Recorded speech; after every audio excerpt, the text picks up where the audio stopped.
Hi, this is Monica Olivas. I love running, eating, and sharing the best tips and strategies to help you run your best life. It's time to get inspired, do the work, and be brave so you can chase down your goals. Welcome to the Run, Eat, Repeat podcast. We're doing a speed challenge this month, but my running watch played a trick on me day one. And there's a ton to catch up on: a rowing machine, beat Saber, wildfires, Yogurtland. I hope you're ready for an awesome run because we have a lot to chat about. Let's start off with the warm-up. I'm going to tell you how to do the speed challenge in the main event. So if that is all you came here for, you can sprint to that in the timestamp in the show notes. But before that, I feel like we have a ton to catch up on. The first thing being actually related to the speed challenge. I went out to do my first run. It's a time trial run on Friday. And I usually don't pay a ton of attention to my running watch as I'm running, unless I'm doing some sort of speed workout that's very specific. If I'm doing set intervals where I'm trying to hit certain times for each distance, I'll glance at it because that's the point of that workout. That's maybe once a week, and not even recently because there's been really poor air quality, and out of the blue, my foot just kind of started acting weird. So I backed off a bit in terms of challenging workouts, speed workouts like that. Anyways, most of the time on an average run, I'm not really looking at my watch. And I wasn't, as I was even doing the time trial, because I was trying to just see where my pace is right now if I tried to push myself for a set distance. And I genuinely don't know. So I was going off of effort level as I was running, but not trying to hit any set paces because, again, I don't know what those paces should be. I feel like I am just getting back into working on speed. And so went out for the run, didn't really look at the watch as I was running until I was done. So I hit stop at the end. I looked at my watch, and there is 0% chance that it was accurate. It said, it ended up reading something like my average pace for, I forget if I included my warm-up in that run, but the time trial was 5 miles. I might have included the warm-up, but it basically said that it was like 6 minutes and 14 seconds a mile. No way. 0%. And that's what it was averaged for like 5 or 6 miles. 100%, not even close. What's so unfortunate about it is this is one of the rare times where I'm specifically trying to pay attention to pace because that's part of the challenge, which, like I said, we'll get into the main event. But this hasn't happened recently. Like, it might have happened, I don't know. I've had a GPS watch for so long and different variations of them, different models since I started running practically. And I'm sure this has happened in the past where I'm like, no, that's kind of off. Maybe my watch needs an update or something. But it hasn't happened in the longest time, in any sort of amount of time that I can remember. And it hasn't happened since. And it's not like I did anything different to the watch. I didn't end up, because I figured maybe it needs an update. And I tried to hook it up to update it, and it was just like giving me problems. And I just, got distracted and ended up doing something else. And then the next time I had to go out for a run, I was like, I never finished updating it. I wonder if the same thing is going to happen. No, it didn't. So I just think it is a very funny little situation that of all times where ideally, in an effort to take the speed challenge, if you want to get faster, based on your set time, there's no way I could get faster than that time from day one because I can't even match that time. So that's an interesting little adventure, and I need a do-over for my time trial. Now, in weather-related news, it has been very warm here. That's an understatement, actually. It was record-breaking heat, and I am a hot weather runner. I think that I just would be, if I wasn't myself as a human redheaded Mexican, I would be a lizard or some sort of desert living thing that enjoys laying on a hot rock. I don't want to be on a hot rock under the sun because I freckle quickly. I'm very light. So I would just burn. But if there's any way that I can just actually trade out my bed for just one big hot rock. I actually have never thought about this. Have you ever gotten a massage where they use the hot stones and they just push these hot stones onto your skin? It is like amazing. Imagine if they're so smooth and warm. Oh, I am just in desperate need of a massage. One of the many things that's still not open. I miss you, massages. I said that really funny. Massages. I don't know if it's often, but it might be. I reference things from old TV shows fairly often that sometimes I've just seen and taken a liking to. One of them is Honey Boo Boo. There's a couple of quotes specifically from Honey Boo Boo Alana that I really love. One of them is they were asking her what she was doing or something. She has a mirror in her hand. I'm going to have to put the GIFs in the show notes to share this joy. But she says, relaxin' and eatin'. And I have played this out so hard, but I don't know how many times someone has texted me and asked like, oh, what are you doing? Or just like WYD. And I reply with the GIF of Alana looking at herself in the mirror, eating something. And it just says relaxin' and eatin'. Anyways, there is an episode where they're talking about something that they should do. I don't know if it's like for Mother's Day, for the mom or what. And she says like, oh, we should get smages because she's a little kid and she calls them smages. And there was a big period of time where I too called them smages. And I realized that I said the word massage funny right now. And it reminded me of smages. So there's that. Kind of along with that, I'm curious. I realize that I really like when little kids say words in a cute way like that. And my little brother used to say Harry Powder instead of Harry Potter. And I thought it was so cute. And I never corrected him. And I just decided that's how we're going to say it now. And so I say Harry Powder because it's one of my favorite little memories of my little brother. And please message me if I am just really doing the little people in my life a huge disservice by continuing to just, when they say a word, I'm just like, yes, this is adorable. I like that my niece says Gil for girl. She asked Ben the other day, are you sad that you're not a Gil? And he was like, what? She's like, are you sad you're not a Gil? Because you're so sweaty. I guess he was sweating a lot. Again, record-breaking heat out here. And she thought like he must be sweating like that because he is a boy and not a Gil. Anyways, along with the extreme heat, there are a lot of wildfires all around the state. They are impacting the air quality, and it's very scary and sad and serious.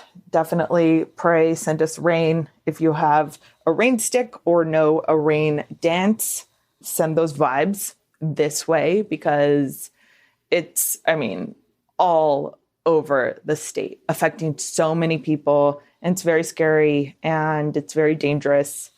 So I have to be mindful of that related to running in terms of watching for the air quality report. There's like this very sad irony of the fact that, we have masks, and they probably, the one time that I feel like people in California don't wear masks is when they are taking a walk or running. Outside of that, everyone's wearing masks around here. I think it was yesterday that Ben was talking to his brother who lives in Florida.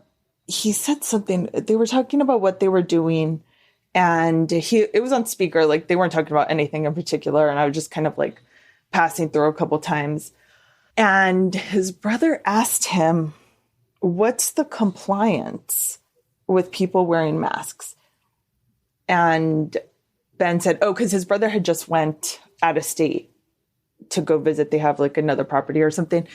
And so they were talking about the difference in experiences from one state to the next. And then they were asking what the compliance is in California. And I think this is really interesting. And maybe you'll find it that way too, because it is, even being within one country, let alone the world, it's so different from state to state, wherever you are. And I know people from all over the world, definitely all over the US, listen. And I'm waving to you from SoCal. I'm glad I just didn't hit the microphone. That's the worst. I just thought it was really interesting because it's a fair, honest question. And around here, everyone is wearing a mask. I mean, it's the rule that you have to. It's the state mandated. Any public indoor space or anywhere outside where you can't social distance, masks are required. Some cities around here have also made it kind of double down on the rule, basically, where you can get a ticket, a fine, if you don't wear one. I feel like everyone's just going along with it. Like no one is really being difficult or challenging it. I haven't seen anyone refuse to wear it. Every single store, restaurant, whatever it is, has a sign outside reminding you, like it just, people wouldn't be able to go in. A lot of stores have a person at the door, so they won't let you in. Like they'll remind you. And it was almost like the reusable bags where one time a lady was walking up to the store and the guy says mask, and she was like, oh, like it's in my car. She just forgot to kind of grab it as she walked out, but it wasn't like a no, forget this. And I saw her in the store after with her mask. I just think it is basically, I think Ben said it was like, it's 99% compliance. Like we don't see everyone ever. I'm sure there are stories of people that refuse, but I haven't been aware of anything like that. And actually, it was a very interesting experience. I went to Yogurtland yesterday and I posted about it on the blog too, because I took a bunch of pictures. I used to, when I was blogging like multiple times a day or at least daily what I was eating, there was a lot of Yogurtland on the blog. When you're posting all of your random foods and you go to Yogurtland at least once a week, I went to Yogurtland a lot. I might have been single-handedly responsible for making my local froyo place the top seller in the state.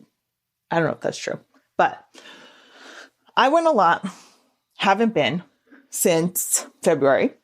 And I actually, just because it is quite the production here to go to a restaurant or do anything like that, I really just haven't. And this weekend, it was Ben's birthday. He said he wanted to go to Yogurtland. So we went and we took a walk. So we took Diego and we had to then take turns going inside. And I have picked up food from places, like I've ordered it off of Postmates or whatever and went to go pick it up, or just like went in to order something and that's it. But we haven't sat down to eat anywhere since this pandemic started.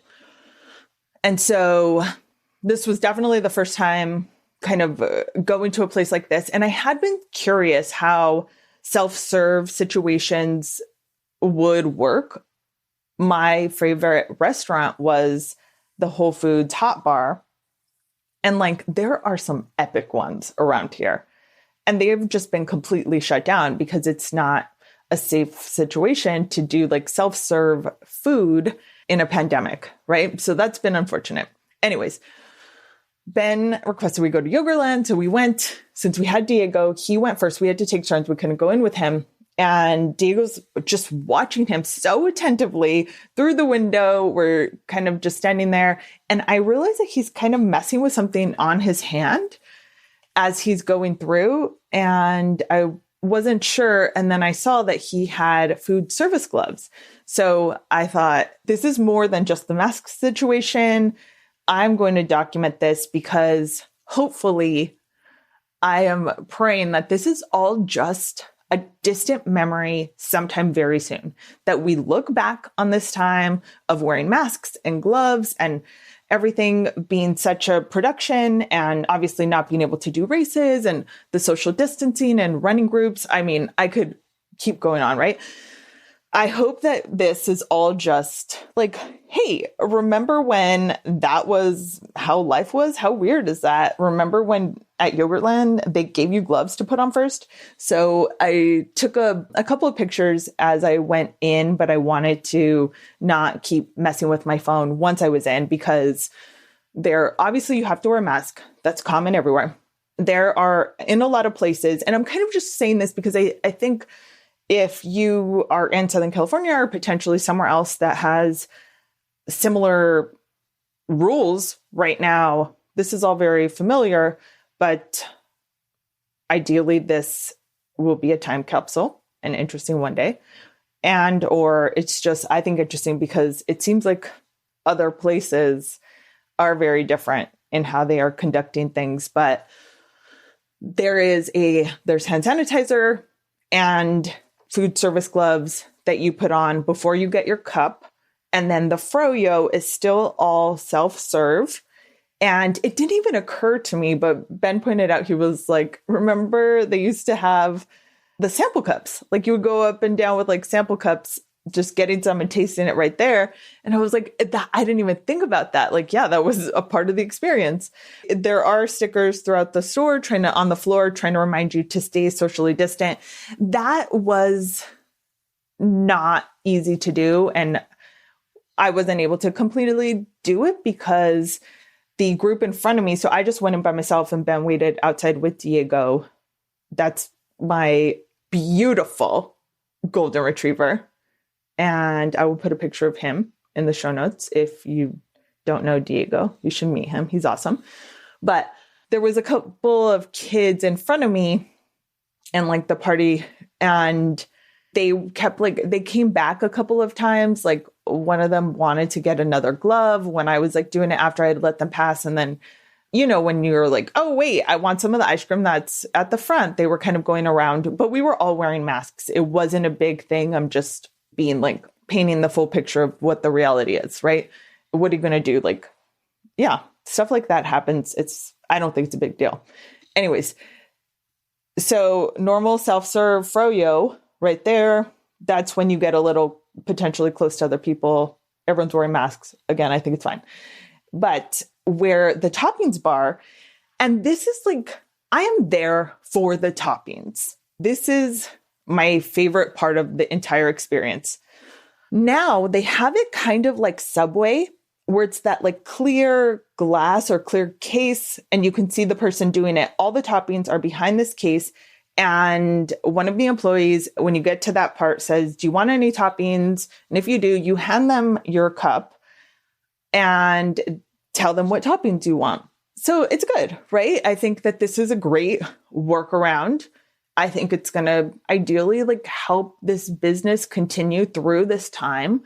I think they found a way to make it work, which is awesome. I think the employees wearing a mask and gloves, like all this stuff is good.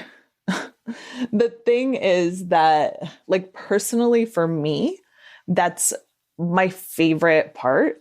And I do not, and I don't know if people would beg to differ. And by people, I mean ex-boyfriends and or my brothers, maybe my mom a little bit. But I do not consider myself high maintenance at all. 100,000%. I would not describe myself as high maintenance. I like that someone has said in the past that they are mid maintenance. My friend that I actually, when I went to the Jerusalem Marathon, I met another runner and writer on the media trip. And she was like, I'm mid maintenance. And I was like, I like it. I like it. I think I'm just particular about some things, not a lot of things, probably 3 things I'm particular about. And one of them is dessert, in that it has to have chocolate or it's not dessert. And the way that I set up my self-serve froyo, I really like to do my own toppings. I often get 1 piece of banana because I'm like, oh, banana, like someone sliced a banana for me. And I'll get some of or this is what I used to get. If the mango looks very ripe, I can't turn down ripe mango. So I will get a couple of the like best fruits, and I'm getting it with the spoon. I'm not like, you can be particular about these things. And like, this is what I do. It's not like it takes me 500 years to do this. I know how to eyeball it and grab it, again, with the spoon. And I feel like I have to clarify because I've seen a lot of memes or pictures of people like at a buffet. I saw a video a while back of a man at like, it looked like just like a store kind of self-serve, like soup and salad bar area, full on like using the ladle for the soup to take a sip out of. Like, it is a punch bowl and this is his own personal stash. Anyways, I like to put the fruit toppings on top of the fruit flavored froyo, and then I'll get some like granola and nuts for anything that's like another flavor. I will get 1 animal cookie, and I'm like, I can't ask this girl. And you know how they have the pink and white animal cookies? I am not going to be that jerk. I see, this would be high maintenance. If I were to tell her, can I have 1 white frosted animal cookie? Like, not the pink one, the white one. And actually, no, not the camel. Is there an elephant in there? Or there's 1 King of the Jungle in every box of animal cookies. If it is white frosted, can you please dig through this pile of cookies and put him at the top in the middle? No, I just like, this dumb BS is my favorite. Like, just getting exactly the amount and ratio and everything of the froyo, my favorite part of it. And yeah, so that was a bummer, but I am glad just for the world that froyo can continue right now. And I don't know if I might wait until this whole situation is over to go back. That really depends on how long, I guess, the situation takes, right? But I just thought it was so interesting and so different. I have so many pictures. Actually, years ago, there were a lot of running bloggers that lived very close by. And we met, I don't know how, like, I feel like often at a Yogurtland, so close to my house. It was under a mile. A lot of times I would walk there as we would do these meetups. If a blogger was like visiting other family and they were going to be in the area, and we were in South Orange County. So sometimes if someone was coming with their family to Disneyland, which is more like North Orange County, but still, like, they would come down, we would meet at Yogurtland. This is like a staple of runeatrepeat.com. And I just was like, this is such a different world and a different situation. And I thought it was very interesting. And I hope it'll just be a little memory sometime very soon and we can do other things. But you can check that out on runeatrepeat.com along with the speed challenge stuff. All of that I will post there so that, yeah, you can join us, get some more info, look at pictures of Diego and all that stuff and other stuff. that is kind of running related, or at least actually activity related. I got a rowing machine, which I have not talked about yet on Run Eat Repeat, but I will very soon. I did post on Instagram. Definitely follow me, talk to me, be my friend at Run Eat Repeat on Instagram. But I posted a picture on the rower, just got it. And Ben put it together. Ben got it and put it together for me because he was just like, he knows that I've been kind of iffy about my foot and the air quality and all of the above. And I've never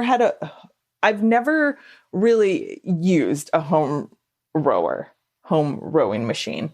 And I will put a link to the one that I got. It is shockingly quiet. Like I really expected, I feel like I have had a ton, and that's why I hesitated right now, because I've had so many different home gym equipment, machines, like all of the above. I've tried so many. I've loved so many of them. I genuinely use them. And oftentimes, like even in a review, if something says that it is quiet or it's light or it's XYZ, like you don't know until you actually try it. You don't know whose measurement something being difficult or heavy or quiet, like if that is accurate. And this, I am pleasantly so far surprised with that. I wake up very early and I just didn't want to, I want to like get up and go run, or if I'm not going to run that day, I want to be able to use it. And so I was afraid that it would be too loud and potentially like wake up Ben or the neighbors or the entire state. And yeah, I'm really excited about that. And you know what else is good exercise and so fun, but weird? Beat Saber. So Ben got a VR headset, the Oculus. I don't know. I know there are a lot of different versions and fancy ones and this, that, and the other, but he has a virtual reality headset. And he had told me about the Beat Saber game. And I was like, okay, yeah, noted. I thought it was like interesting. I was curious about it, but I have tried it. I am not a video game person. So I think that I actually have not great hand-eye coordination. So I'm just on the easy level so far. I don't think I can speak on it with authority. But if you're actually not familiar, Beat Saber is a virtual reality game. Just it's to music. You are using, oh my God, this didn't even occur to me. You kind of have lightsabers, like from Star Wars, in your hand. This is so funny that just occurred to me because I was like, what are those things called? Like the laser sword. I was going to call it laser swords. You have two lightsabers in your hand, or at least that's what it looks like to you. And these kind of like boxes come at you and you hit them. There's a different color, like right and left are two different colors in your hand of your lightsabers. And you hit them, sometimes, most of the time, they have a small arrow on the top of the box and you hit them in the direction. And it's like kind of to the beat. And there are easy levels that are slower or just like less complicated, but a ton of fun songs. Like this isn't just, I don't know, going somewhere where it's just like, oh, wait, what songs are these? Or there's some, the remake, because they can't get licensing of someone else making like a fun song their own. No, these are legit, like a lot of fun, popular songs. And you are waving your arms around with this huge, like goggle situation on your face. So it looks a little funny to someone on the outside. And it is so much fun. And I'm not even good at it. I feel like I have great rhythm. I did ballet folk let it go. I've danced a ton when I was a kid. I was a cheerleader from like 6th through 12th grade. I am comfortable in and this isn't really dancing, but like a learning step situation you don't have to do anything with your feet. You have to move around a little bit. Sometimes you have to crouch or like lean to one side or the other. But like I said, I have no experience with video games. Like I've never been good at them. My brother was always like amazing at it. So I played probably a handful of times as we were kids. He crushed me. It was embarrassing and defeating. I was like, I don't need this. I'm out. So I think there's an aspect to it that it isn't super intuitive. I've realized because I was like, shouldn't I just be rocking this right off the bat? But I realized I'm not used to that particular like hand-eye coordination. But even so, I highly recommend. I have no idea how much it costs. It's probably a Brazilian dollars.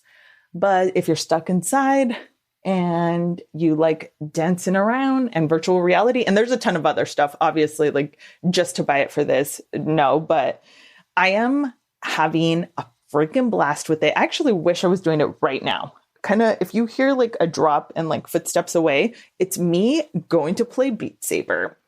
But now let's get into the main event. This month's running calendar printout is available on runitrepeat.com right now. And there's a fun speed challenge to go along with it. So definitely check it out and join us. I'll put a link to the calendar and the speed challenge post in the show notes. And I've been making a lot more videos, so you can check those out on the site, IGTV or YouTube, whatever is easier for you when you're not listening to podcasts, however you like to get more content, watch videos. Please make sure that you're following at Run It Repeat so that, you can see that content too. Now, for the speed challenge, you don't have to be following along with this month's running calendar to find a way to incorporate this into your own training, which is why I'm going to go over it. I think it's something that you can adapt and make work for potentially your workout plan or training plan, whatever you're kind of doing right now. And I'll go over the steps. So if you are listening to this in the future, and I do release running workout calendars monthly. So there might be another challenge potentially in the future. They will always be on runitrepeat.com, so you can check them out there. But for this month specifically, this is written into this month's plan. I might do a different focus in different months, kind of just depending on what your priorities are and what you need. So we might focus on endurance or nutrition down the line. But if you want to take the speed challenge, these are the steps. And actually, before I get into the steps, disclaimer, always check with your doctor before trying any new diet, exercise, workout plan, anything. You're not going to get faster if you get hurt. If you get sick, just make sure that you are in tip-top shape, especially when you are asking athletic things of your body. So step one is to pick a route that you can run 3 times this month. It should be a relatively short run for your current fitness level. So it's a run that you can complete right now. It doesn't feel like it is a march to your death. Something you can run. It's not a literal walk in the park. It is a short route that you would like to run faster. And it's a route that you're going to be able to run 3 times this month. So if you have it's your favorite kind of short route, but it's in your old neighborhood, you're not going to be able to get there anytime soon, or again in 2 weeks and then 3 weeks. I think we did it like the 1st, 3rd, and 5th kind of Friday of this month or something to that effect. But you need to be able to get there 3 separate times. It should be a short route. It doesn't matter if it is super flat, because you're going to be comparing your time against yourself. So you're setting a time trial from the beginning. So it doesn't necessarily matter some of those specifics. Like it doesn't have to be a track. It doesn't have to be a route that you would say, oh, that's a super fast route, because you know there are not a lot of turns, or it's pancake flat, or it's even downhill, right? You are going to use this as the measure. So you're just going to be comparing it for your own improvements. So the first time you're going to run this route to see what your time is, then get faster the second and third attempt. You want to note your finish time and any details on the calendar or in your running log. Put in as much info as possible, especially info that is relevant to how you did. So note your effort level, note what time of day, note the weather, if there was anything that potentially impacted how fast or slow you went, if there was like an awesome song on your playlist that helped you run faster, if there was suddenly like a wall of strollers in front of you and you couldn't pass them for a half a mile, anything, right? Anything that is relevant to impacting how you did on that run. And these are all things really that you could put in your running log all the time. I just think sometimes we're not doing that. We're not super thorough. It can take a lot of time if you're just trying to quickly note your run after your workout and then go on with the next part of your day. This can take a few minutes, but for the purposes of improving, of getting faster, or potentially like going after another goal that there is a specific measurement, like running a longer distance or coming back from an injury, all of these details can be helpful information to get better. Now, step 2 is to run it, but run it smart and make sure that you are able to do well by warming up thoroughly before you do this run. Do a complete head to toe check-in with your body and a thorough warm up, and then make sure that you time yourself consistently when you do this route. And I'm laughing because this goes back to what I was saying in the beginning. I wasn't able to. I went to time myself. I was foiled. Like it was, what are the odds of this? That has, again, never happened before. So ideally, I don't know how that can be prevented. Make sure that you have all the updates on your app or phone. If you don't have a running watch, you can use a running tracker app, a stopwatch, like an actual stopwatch, if they make those. There's also a stopwatch app on your phone or just in the clock. On my phone, I think just in the clock app, there is both a timer and a stopwatch. And so, yeah, you could also use one of those. So you don't even need a running watch to be able to do this. And then you want to make sure that you log it, like I said, with any and all of the notes. And really, in this run, and this is one of the most important things, especially for the first time trial that you were running it, notice your effort level, especially at first, because you're not really sure what you should set that goal to, right? So if this is your easy route that you run often, but you're not ever running it as fast as you can, you don't know how fast you can run it. And you don't necessarily want to make a set time, because what if you could go faster than that? What if you say, I want to average 9-minute miles, right? But you could do 8:45. Like, you don't want to limit yourself. At the same time, you just want to see what you can do. So running at least the first time by effort level is key. You want to push yourself. You want to make sure that you can finish the distance, but really giving it a good tempo run effort.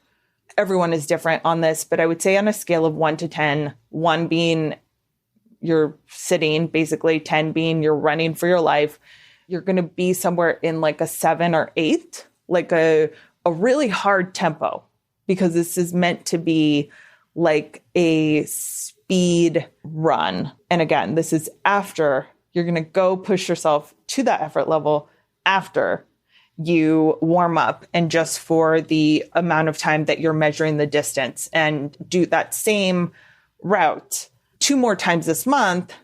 And it's every other week right now, so that you have this week off that you can do conditioning, running, speed work, stretching, resting, all of the above, and improve. And actually, that is step 3, get faster. Oh, how easy is that? But in order to do that, look over your running log, see what changes you can make to get faster. Look into your effort level. Like, were you running at a 7, but you feel like you can push it to 7.5 on the second attempt, and then maybe an 8 on the third attempt? That's notable. Were you messing with wearing an old sports bra or shoes that give you blisters, like something that is just getting in the way of you being able to run your best? All of this information is important and relevant. And if you were new to speed work, one of the things in the running calendar is to do strides on the weeks that you are not doing one of the runs for the speed challenge. You don't want to overdo it. You never, like I said, getting injured is going to make you slower. So you never want to do anything that is going to injure you. Like, staying healthy is the best way to help you get faster. So make sure that you are doing adequate rest. Like, just be honest with yourself with where your fitness level is right now. And if you are able and ready to do it, looking into doing strides, definitely making sure that you are refueling after the time trial runs and giving yourself proper rest. All of that is going to really help you get better. And it just, I think when you take those things seriously and you're treating yourself like an athlete, it boosts your confidence. I feel like it is. And confidence is so important. Like, having a strong mindset, seeing yourself as strong and fast is really, really important when it comes to endurance sports. We're told all the time how much of running, especially long distance running like a marathon or half marathon, how much of it is just needing mental strength. And it is really true. And sometimes you have to fake it till you make it. And one aspect or one way to do that is treating yourself like you are an athlete and like you are pushing yourself. And because of that, you deserve to refuel with good food, proper nutrition within like a half an hour after you finish a hard workout, making sure that you're getting good rest, making sure that you are stretching and you have the right gear to do your best. Like, all of those things contribute to your actual performance and also your mindset and your confidence. So I think it's all of it works together to help you get faster, better, stronger. And like I said, that's basically it. That's the speed challenge. It is you running a set route and working on getting faster in the follow-up times. I think paying attention to your effort level is also really good in your learning about yourself and you're learning about your effort levels and how long you can hold on to a certain effort level, how long you can hold on to a certain pace too, right? If you're running with the GPS watch and watching your pace at the same time and thinking like, okay, I am running this pace, but my effort level is this. So how long can I maintain this pace? And, or I actually could push harder. Like my effort level is actually probably a little low for what I'm going for. All of this stuff is so individual. We are all at different abilities and fitness levels right now, right? And especially because there aren't races this year, a lot of running groups aren't running together. I think that it's even more so a situation where we're all over the place with what we have spent time on in terms of our fitness recently. Some of us have been playing a virtual reality game, just jumping around in the living room like a tonta, but that's just me. Anyways, The calendar and other info will be in the show notes at runeatrepeat.com. So definitely check that out and check in. Consistency is so important when it comes to running. So make sure that you are following at Run Eat Repeat on Instagram. I have been getting back to basics with IG and doing a daily run report. So I've posted every day so far this month, and I really want to continue it, doing after I run, workout, whether it's strength training or rest day, whatever it is, just checking in, doing a post, and you can chime in on that post and say what you did that day, whether it was a run or a rest day, a strength train, whatever, beat Saber, dance party, whatever it is. But make sure that you are following and either tag me so that I can see what fun you're up to, what beat sabering you're doing. Or yeah, I just think it's a fun little virtual running club that we have when we can kind of share our actual journeys, share what we're doing along the miles. So also, that's one of the best ways to get a hold of me. So you can always DM me or ask a question in the comments of my latest post, and I will see it faster than any other way. And now it's time for the awards.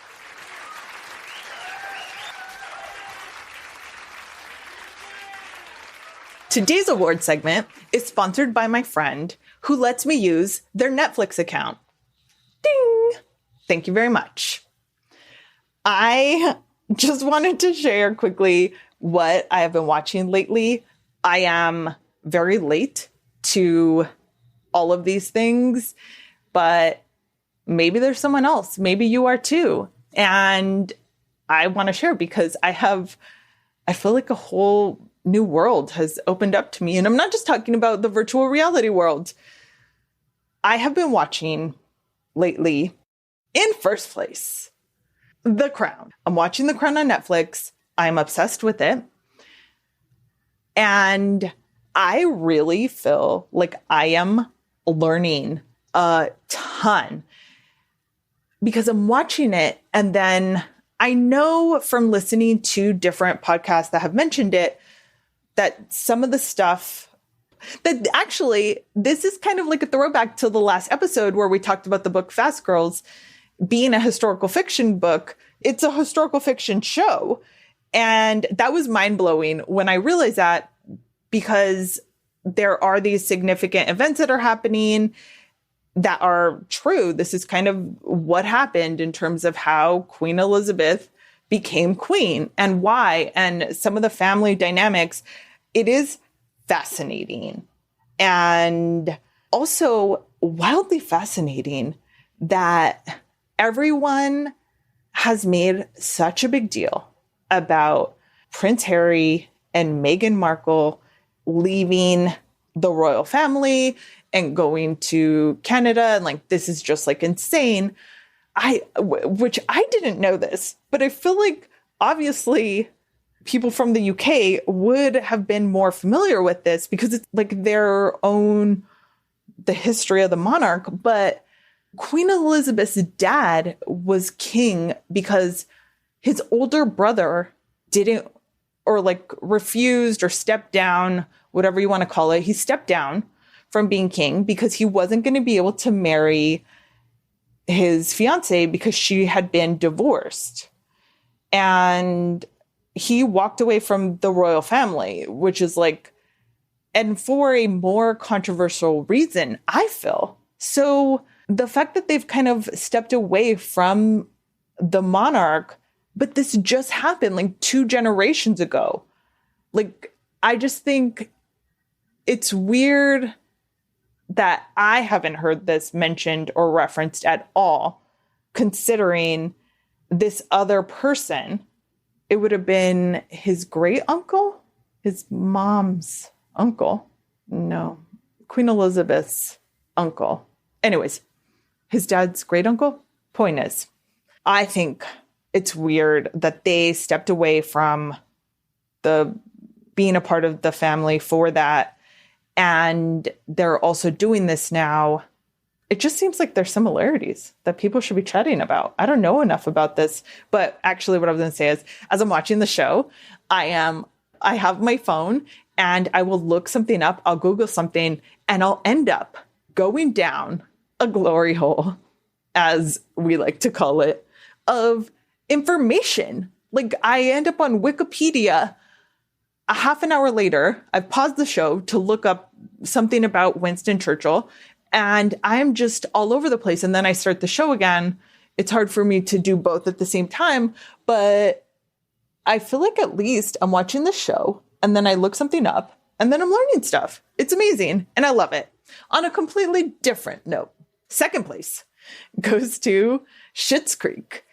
Really loved it. I really liked, I want to say, all of the characters.